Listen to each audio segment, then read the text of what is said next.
Hare Krishna. So today we will be discussing on the topic called initiation, or in Hindi, Sanskrit we call it as Diksha. So what is initiation? Or in Sanskrit we call it as Diksha. So I'll start with the Sanskrit word Diksha. Diksha, in the word Di, refers to Divya Gyan. Divya Gyan means the knowledge about Krishna, the knowledge about the absolute truth is being awarded to a candidate. And Ksha means, generally Ksha refers to that which is forgiven. So Diksha means what you have forgiven is that you have given up all your past karma is being eradicated by this process. So that's why it's called as Diksha, or in English we use the word called initiation, means a beginning or a new beginning is called as initiation. So generally when we are born in this world, we are born in ignorance, in the sense that we don't know what life is, we don't know who we are, we don't know why we are born. So that's why we see when a small child keeps growing, he keeps asking questions to his parents, to teachers. Who am I? What is this? Where are we going? Where are we staying? So he learns all this. So this birth in this world is considered as a birth of ignorance. But now when we understand the true value of life, or when we get to know who God is, what is my relationship with God, or what am I supposed to do in this life, all this is together called as Divya Gyan, or transcendental knowledge. So when we get this transcendental knowledge, we are awakened to a Krishna conscious life, or a transcendental life which is not like a normal life where we are just living for making money, or we are making plans for expanding our material life. So Diksha is affirmation or a commitment for taking up this path of life very seriously. So we understand that this world is temporary, we are born today, tomorrow we will die, but to attain the ultimate goal of life, that is going back to Krishna or going back to God, we do some practices, we chant Hare Krishna, we follow certain way of life. So when we take this seriously and when we want to commit ourselves to this life, this is called as initiation or a new beginning.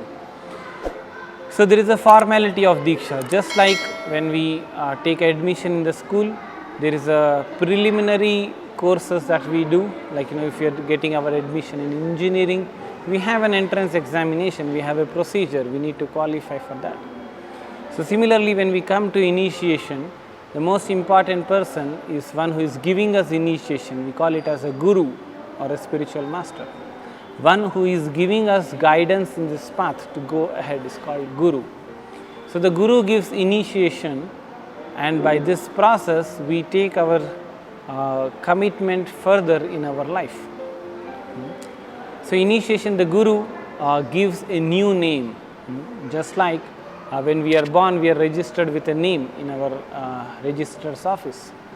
Similarly, when we take up initiation, we understand the values of spiritual life. We are given a new chance, new opportunity to take up the life seriously, and we are given a new name.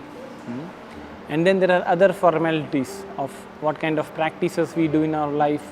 Say basic simple things like being a vegetarianism, not succumbing to alcohol or any kind of intoxication, not having illicit connections, not having wrong ways of earning money. And likewise there are few rules which we commit ourselves that we will follow this, and then we want to walk ahead so that we are strengthened in our practice.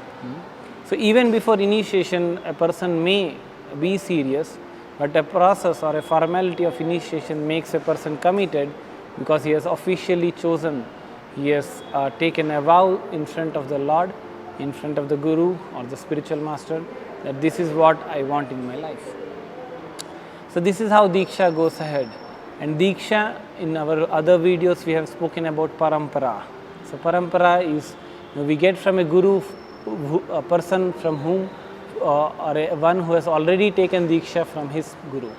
So in this way, we get our connection to Parampara, and we are immensely benefited in the sense that we are awarded this kind of a knowledge and a practice by which we can remain very steady in our Krishna conscious practice. So this is what is initiation, and anyone, in ISKCON, we do not discriminate based on what kind of birth he is, like an Indian or American or this caste or that caste, but we give criteria about how seriously he is practicing. We don't consider that he is a Tamilian, is an Englishman. We only consider how what qualification that person has in an objective manner. So this is what is initiation, and everyone should take a step in spiritual life to commit, and this is what initiation can award us to. So ultimately, initiation leads a person to spiritual world, which is our ultimate goal. So thank you very much. Hare Krishna.